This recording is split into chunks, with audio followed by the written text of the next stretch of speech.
Right, so I have been meaning to do this video for some time now, and so I decided that it was the right time to get this rant off my chest and start this shitfest already. I like playing multiplayer games. While I certainly don't enjoy these games much as I do when I play single player games, I still find some enjoyment out of them. But unfortunately, there's some stuff that I don't like.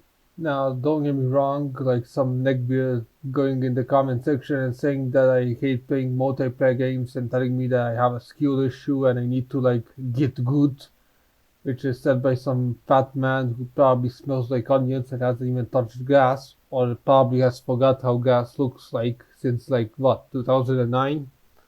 No, I like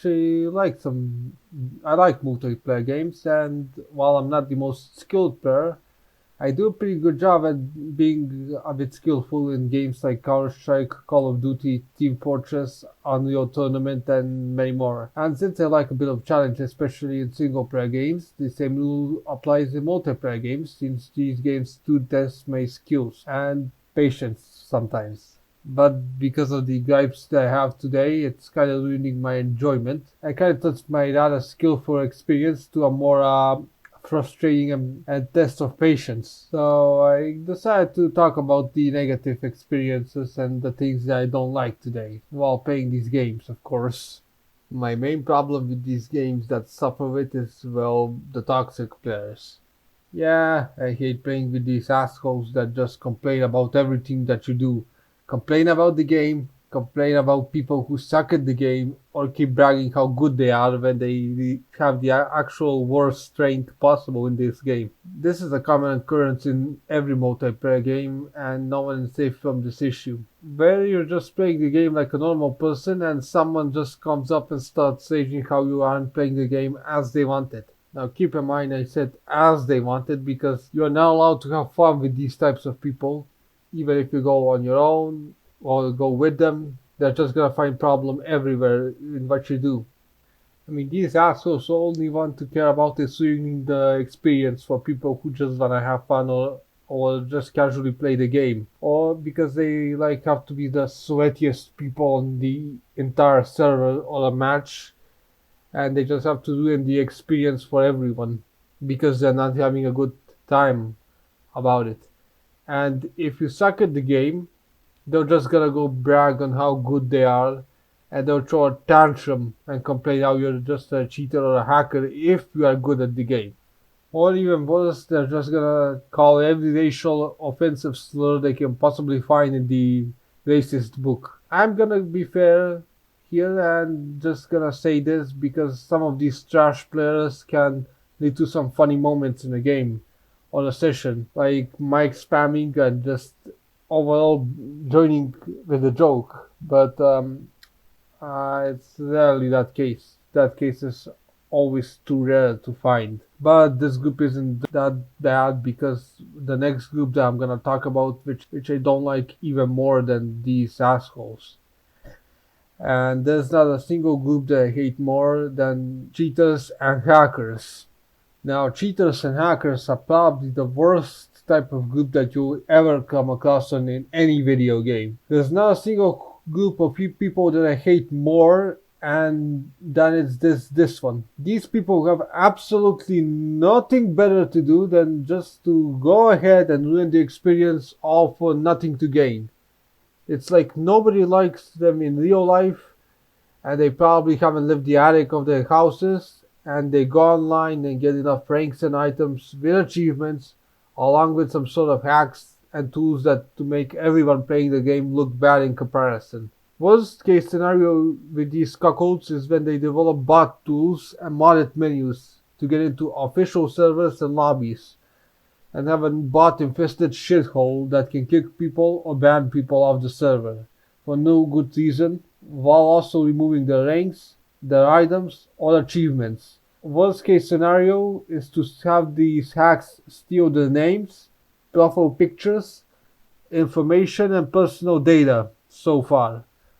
However, these cases I have come across only happen on like Team Fortress 2 and the older Call of Duty games, due to one of them having the source code leaked due to some retarded kid wanting to see if he can find anything, which led to the bot crisis of TF2 and the latter having outdated security, which Activision hasn't even provided a fix for it.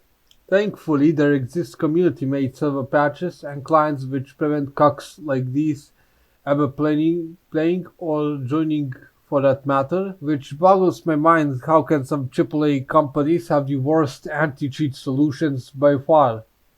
I mean, Valve has already taken the crown for having the worst anti-cheat as possible, but some others go on to a step further, which leads to our next issue, forced anti-cheat. Now, I want to make this clear, this is not entirely bad by any means, but installing an anti-cheat from an unknown company onto your computer is not really a good idea for plenty of people. I mean, sure, it's better to play protected than play with an incel that's probably aimbotting throughout the entire match, but having an anti-cheat that goes deep into your computer files, it's not the perfect solution.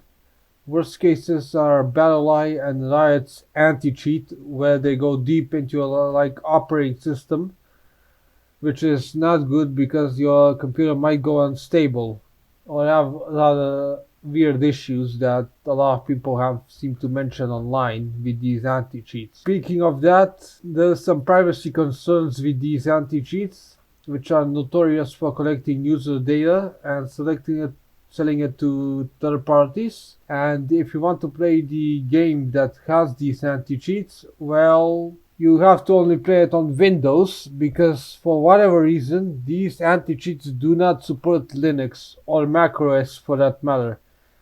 I mean, gaming on Mac is pretty much a novelty at this point, but gaming on Linux, which some people prefer to use that over Windows, is just inconvenient to not have the game work with your shitty anti-cheat. But still, it's better than nothing, as I said, but it's not the one be it all solution, and there's plenty of other solutions out there that can prevent cheaters and hackers from joining the game.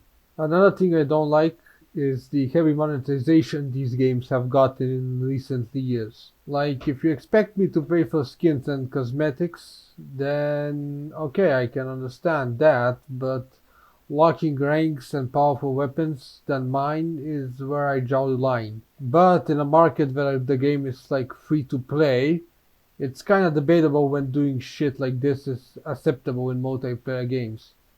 But when you have to pay for the entire game, where I spent my money, 60 euros, inside a multiplayer game, full-fledged, and you expect me to pay afterwards, it's unacceptable. I bought the game already, so stop charging me for powerful guns already. But when it comes to Valve, they at least give you the powerful weapons as a free user that you can get at your disposal without playing the game. And sometimes you can just earn items and new weapons without paying too much money, which is a neat thing. I only mentioned Valve because those are the type of multiplayer games that I pretty much play at this point that do this kind of stuff. If there are any other that give you free stuff, please let me know in the comments. But when it comes to the ranked games, they love to charge you money for that. Why? Because they can't be bothered to fix this shitty anti-cheat at this point to keep the cheaters away from Counter-Strike Global Offensive, and they expect you to buy Prime instead. Why? Because, well, that's the only way you can rank up in that game. Now, I can expect the stupidity behind it because the game is free, and now they're expecting you to pay 15 euros, which is for some people not cheap, to rank up on a free game. Especially if this certain game has the strongest skin market at this point. Seriously, CSGO skins are making billions at this point. So it's kind of weird to have a Prime to prevent the cheaters from playing, but whatever. But Prime isn't bad in comparison with like Team Fortress 2's Premium, which is the worst offender of them all. Now, during the bot crisis of TF2, what Valve essentially did is like strip away the chat and voice abilities for free users, which means you can't text your friends, you can't communicate using the voice chat, and worst of all, you cannot inform your team that there's a spy in the team or call a medic if you're injured. Like, why? You took away my voice abilities. At least give me the ability to call a medic at least. No, you have to do some weird shit in the game now to get some help. And speaking of that, bot crisis, well, it didn't fix jack shit. The bots still abused the chat at that time, which only meant taking away the free user's ability to use the voice, pretty much redundant. But anyway, they expect you to buy the premium, so you can use your voice commands instead. Oh, but there's a competitive mode in Team Fortress 2, right? Well, if you're a free user, you can't play it. Why? Because you have to buy the premium at this point.